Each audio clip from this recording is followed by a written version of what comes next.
Thousands of square miles were laid waste. Billions of dollars were spent. 3 million died as the Cold War moved to Vietnam.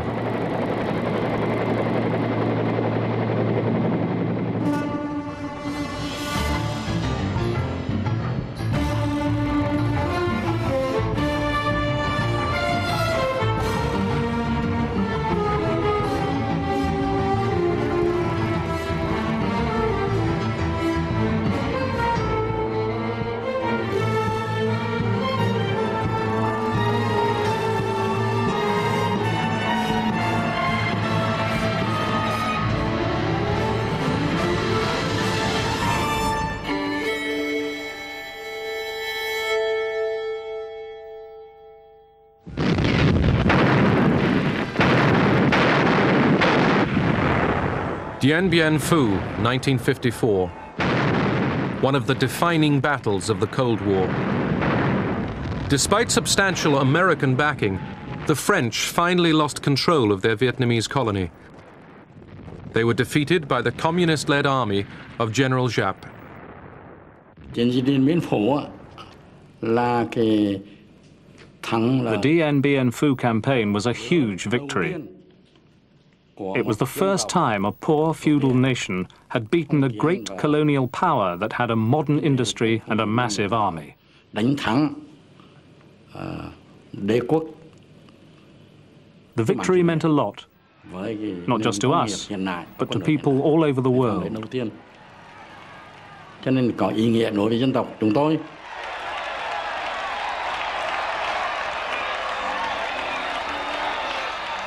There was a new regime in Vietnam. It was nationalist, but it was also communist.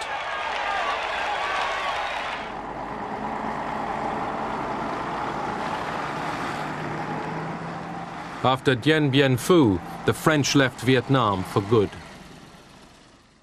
An international peace conference temporarily divided Vietnam into North and South and agreed that countrywide elections would be held in 1956. America opposed the elections. They never took place. It was felt that the elections could not be free in the North in particular. I would say that was part of it. The other was that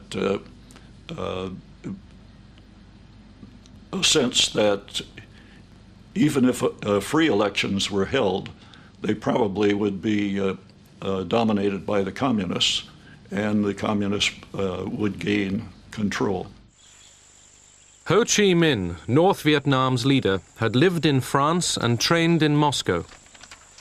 To many Vietnamese, he was a national hero, but Washington saw him as an instrument of the communist bloc.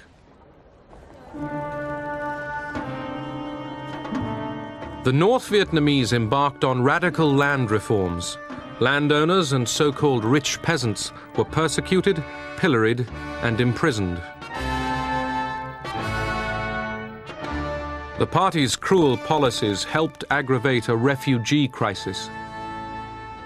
By 1955, close to 1 million people, some encouraged by American agents, had fled south. In South Vietnam, the United States underwrote the regime of President Diem, an anti-communist determined to resist Hanoi. Ruthless and autocratic, Diem was intolerant of any opposition. In 1960, to fight Diem and to unite the country under Hanoi, the communists created the National Liberation Front, known to its opponents as the Viet Cong. Such movements were encouraged by Moscow. Не заглушить вам голос народа, голос правды, который звучит и будет звучать. Конец, могила колониальному рабству. Долой его и похоронить его, чем глубже, тем лучше. Let every nation know, whether it wishes us well or ill, that we shall pay any price, bear any burden, meet any hardship, support any friend, oppose any foe, to assure the survival and the success of liberty.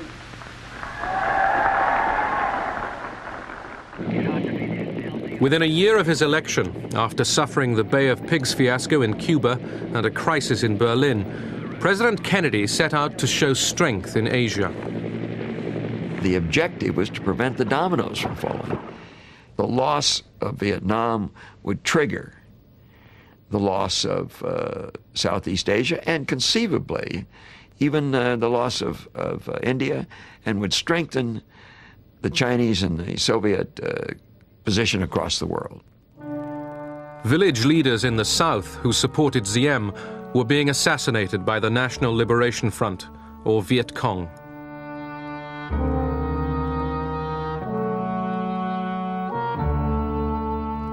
In 1961 alone, an estimated 4,000 Diem officials were killed.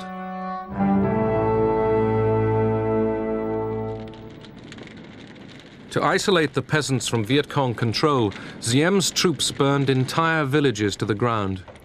The inhabitants were moved into fortified strategic hamlets built under the supervision of American advisors. These upheavals were extremely unpopular and won new recruits for the Viet Cong. Advisors from the United States trained the South Vietnamese army in counterinsurgency.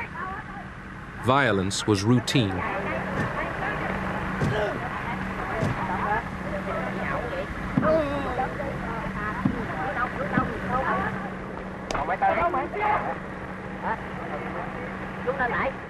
The actions of the ruler, President Diem, have been declared autocratic, and perhaps his personal actions are to some degree. But when one realizes the chaos he faced, the complete anarchy that existed there, it's conceivable that autocratic methods within a democratic framework were required to restore order. The regime of Mr. Diem did create a kind of framework, a kind of government with all the structures for governing the country. Of course, his policy provoked a lot of discontent among the intellectuals.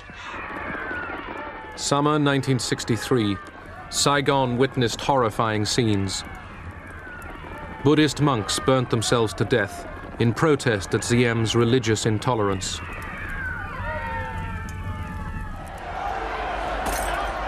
South Vietnamese protesters organized a wave of demonstrations. A group of generals plotted a coup against Diem and sounded out America's support. You get cables like that from some part of the country or the world or the other almost every week. And there's a kind of a standard reply. You say the United States cannot participate in anything like this, we cannot aid it, we cannot do anything to be involved, and we will examine any new government on its own merits. But Washington did nothing to stop the coup. President Kennedy was receiving mixed messages. Some officials even said America's Vietnam policy was succeeding. They expected to withdraw the force of 16,000 military advisors by the end of '65, and that the first unit of withdrawal would be completed within 90 days by the end of December 1963. Events overtook the plan to withdraw. On November 1st, 1963, a group of generals attacked the presidential palace, believing that they had, or would have, American support.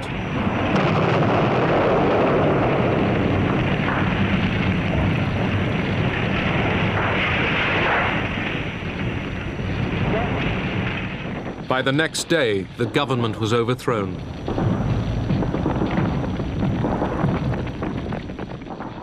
Diem and his brother were murdered by their own soldiers after they had earlier taken refuge in a church. At first, the people of Saigon responded with enthusiasm to Diem's overthrow, but it left the country with no clear leader.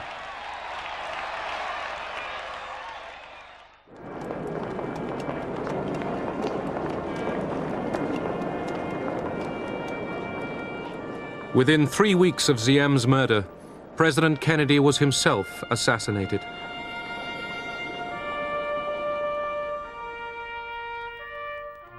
As Kennedy was buried in Arlington Cemetery, America remained committed to South Vietnam.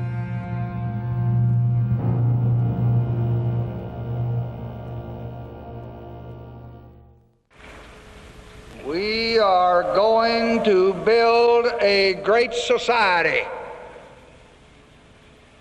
where no man or woman are the victim of fear or poverty or hatred, where every man and woman has a chance for fulfillment and prosperity and hope. Lyndon Johnson had vast ambitions at home, but like Kennedy, he was determined not to lose Vietnam to the communists. How do you do? You know, the Vice Premier... Yes, I'd like to say